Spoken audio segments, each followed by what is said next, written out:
Hi, hello everyone, welcome to my channel. I'm HK. So let's start with this week vocabulary. So ఏముంది ఇక్కడ first one influx అంటే arrival అంటే entry. So రాబోతున్నా వస్తున్నా. So తెలుగులో చెప్పాలంటే ఆగమనం అంటారు. ఓకేనా. నెక్స్ట్ ఎరా. ఎరా అంటే పీరియడ్ అంటే టైం. ఎప్పుడైనా కాలం గురించి చెప్పేటప్పుడు ఇంత టైం నుంచి ఇంత టైము ఈ పీరియడ్లో అని చెప్పేటప్పుడు ఏం చెప్పొచ్చు మనం ఎరా అని చెప్పొచ్చు. నెక్స్ట్ అక్రిడిటేషన్ ఓకేనా. ఏంటిది అది అక్రిడిటేషన్ అంటే ఏంటి సర్టిఫికేషన్ అంటే సర్టిఫై చేయడం అప్రూవ్ చేయడం ఓకేనా. ఏదైనా సిచ్యువేషన్లో మనం ఏదైనా సంథింగ్ దేనన్నా సర్టిఫై చేయాలి అప్రూవ్ చేయాలి అంటే ఏం చెప్పొచ్చు అక్రిడిటేషన్ అనొచ్చు ఓకేనా. నెక్స్ట్ ప్రొఫౌండ్ అంటే ఇంటెన్స్ అంటే వెరీ గ్రేట్ ఎక్స్ట్రీమ్ అని చెప్పేటప్పుడు ప్రొఫౌండ్ అని చెప్పొచ్చు. నెక్స్ట్ ఎంబ్రేస్ అంటే యాక్సెప్ట్ చేయడం. ఎంబ్రేస్ అంటే ఏంటి యాక్సెప్ట్ చేయడం. నెక్స్ట్ ప్రివలెంట్ అంటే వైడ్ స్ప్రెడ్ అంటే విస్తరించి ఉన్న లేదా కామన్. సో పలానా సిటీలో ట్రాఫిక్ అనేది ప్రివలెంట్ అంటే కామన్. ఆ ఏరియాలో ట్రాఫిక్ అనేది కామన్. ప్రివలెంట్ అంటే ఏం చెప్పొచ్చు కామన్ వైడ్ స్ప్రెడ్ విస్తరించి ఉండడం ఓకేనా. సో వైడ్ స్ప్రెడ్ వస్తుంది కామన్ అనే సిచ్యువేషన్స్లో కూడా మనం ప్రివలెంట్ యూస్ చేయొచ్చు. నెక్స్ట్ నాన్స్ అంటే ఫైన్ డిస్టింక్షన్ అంటే ఏదైనా స్లైట్ డిఫరెన్స్ ఉంది సూక్ష్మంగా చూడాలి అన్నప్పుడు ఏం యూజ్ చేయొచ్చు మనం నాన్స్ యూజ్ చేయొచ్చు. నెక్స్ట్ డెల్ అంటే రీసెర్చ్ చేయడం సెర్చ్ చేయడం. సో ఏదైనా సిచ్యువేషన్లో ఏదైనా సంథింగ్ కోసం వెతకడాన్ని ఏమంటారు డెల్ అంటారు. నెక్స్ట్ గ్లీన్ అంటే గ్యాదర్ కలెక్ట్ చేయడం ఎక్స్ట్రాక్ట్ చేయడాన్ని మనం ఏమనొచ్చు గ్లీన్ అనొచ్చు. నెక్స్ట్ ఎపోక్ అంటే పీరియడ్. సేమ్ మనకి ఎరాలాగే ఉంటుంది. ఎరా అన్నా కూడా పీరియడ్ టైం అని వస్తుంది. ఎపోక్ అన్నా కూడా పీరియడ్ టైం వస్తుంది. నెక్స్ట్ సాలిట్యూడ్ అంటే లోన్లీనెస్ అంటే ప్రైవసీ. సో ఇలా చెప్పొచ్చు. సాలిట్యూడ్ అంటే ఏంటి లోన్లీనెస్. నెక్స్ట్ సోలేస్ అంటే కంఫర్ట్ రిలీఫ్. సో కంఫర్టబుల్గా ఉంది అన్నప్పుడు రిలీఫ్ కావాలి సిచ్యువేషన్స్లో అన్నప్పుడు ఏం యూస్ చేయొచ్చు మనం సోలేస్ యూస్ చేయొచ్చు. నెక్స్ట్ రియామ్ అంటే డొమైన్ అంటే for example he is very proficient in mathematics Riyan అంటే మ్యాథమెటిక్స్ డొమైన్లో తను ప్రొఫిషియంట్ ఆ ఏరియాలో ఆ డొమైన్లో అని చెప్పేటప్పుడు ఏం చెప్పొచ్చు రియామ్ చెప్పొచ్చు. నెక్స్ట్ ట్రాన్సెండ్ అంటే ఎక్సీడ్ అంటే దాటిపోవడం గో బియాండ్ సర్పాస్ అని కూడా అనొచ్చు ఓవర్కమ్ అనొచ్చు. సో ఎక్కడైనా దాటిపోయింది అన్న సిచ్యువేషన్లో మనం యూస్ చేయొచ్చు ట్రాన్సెండ్ యూస్ చేయొచ్చు. నెక్స్ట్ క్యాప్టివేట్ అంటే అట్రాక్ట్ చేయడం ఆకర్షించడాన్ని ఏమంటాము క్యాప్టివేట్ అంటాం. నెక్స్ట్ అండర్మైన్ అంటే వీకెన్.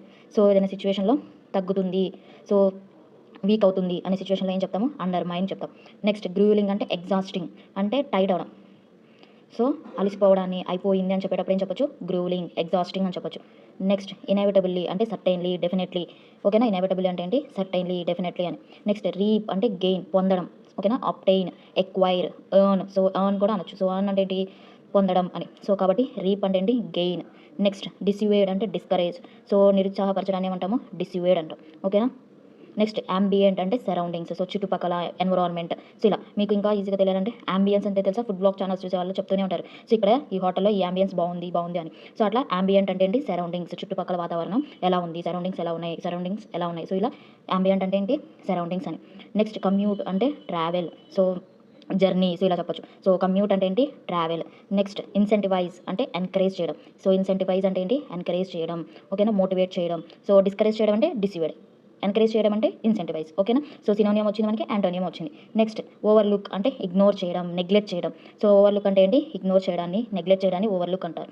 సో మనం లాస్ట్ వొకాబులరీ సిరీస్లో ఓవర్సీ నేర్చుకున్నామా. ఓవర్సీ అంటే ఏంటి సూపర్వైజ్ చేయడం సుపీరియారిటీని చూపించడం. ఇక్కడ ఓవర్లుక్ అంటే ఏంటి ఇగ్నోర్ చేయడం. సో ఓవర్సీ వేరు ఓవర్లుక్ వేరు. నెక్స్ట్ వ్రాత్ అంటే యాంగర్ కోపాన్ని చూపించడాన్ని వ్రాత్ అంటాం. నెక్స్ట్ ట్వీక్ అంటే మోడిఫై చేయడం అడ్జస్ట్ చేయడాన్ని ట్వీక్ అంటాం. నెక్స్ట్ ఎల్యూర్ అంటే అట్రాక్ట్ చేయడం ఓకేనా. సో ఎల్యూర్ అంటే ఏంటి అట్రాక్ట్ చేయడం. క్యాప్టివేట్ అన్న కూడా ఏంటి అట్రాక్ట్ చేయడం ఓకేనా. Allure attract captivate attract. So సిచ్యువేషన్స్ని బట్టి ఏది యూస్ చేయాలో అది యూస్ చేస్తాం. అందుకే మనం ఎడిటోరియల్ చదివేటప్పుడు మీనింగ్స్ ఏమేమి ఉండొచ్చు బట్ ఇప్పుడు క్యాప్టివేట్ అన్నాం అనుకోండి ఎక్కువ ఏదైనా ఎవరైనా బ్యూటీని మనం చెప్పేటప్పుడు క్యాప్టివేట్ అని చెప్తాం. సో ఓకేనా he was captivated her beauty. So అతడు ఆమె బ్యూటీకి అట్రాక్ట్ అయ్యాడు. సో ఇట్లా అనమాట. సో సిచ్యువేషన్స్ని బట్టి మనం వొకాబులరీ అనేది యూస్ చేస్తూ ఉంటాము ఓకేనా. ఎల్యూర్ అని అట్రాక్టే క్యాప్టివేట్ అన్న అట్రాక్టే. నెక్స్ట్ ప్రివిలేజ్ అంటే బెనిఫిట్ అడ్వాంటేజ్. సో ఏదైనా బెనిఫిట్ కానీ అడ్వాంటేజ్ కానీ ఉన్నప్పుడు సో మనం ఏం చెప్పొచ్చు ప్రివిలేజ్ అని చెప్పొచ్చు. నెక్స్ట్ హ్యాస్ట్లీ అంటే క్విక్లీ త్వరగా అని. నెక్స్ట్ క్యాటర్ అంటే ప్రొవైడ్ చేయడం సర్వ్ చేయడం సప్లై చేయడం. సో అందించడం అన్నదానికి మనం ఏమనొచ్చు క్యాటర్ అనొచ్చు. సో ఒకసారి మళ్ళీ చూద్దామా అని ఒకేసారి. సో చూడండి ఫస్ట్ వన్ ఏంటి influx arrival era period accreditation certification profound intense embrace accept prevalent widespread nuance fine distinction delve research glean gather epoch period solitude loneliness solace comfort realm domain transcend exceed captivate attract undermine weaken grueling exhausting inevitably certainly reap gain dissuade discourage ambient surrounding commute travel incentivize encourage overlook ignore wrath anger tweak modify allure, attract, privilege, benefit, hastily, quickly, cater, provide. Week 7 అయిపోయింది కదా. So next వీడియోలో మనం week 8 vocabulary చూద్దాం.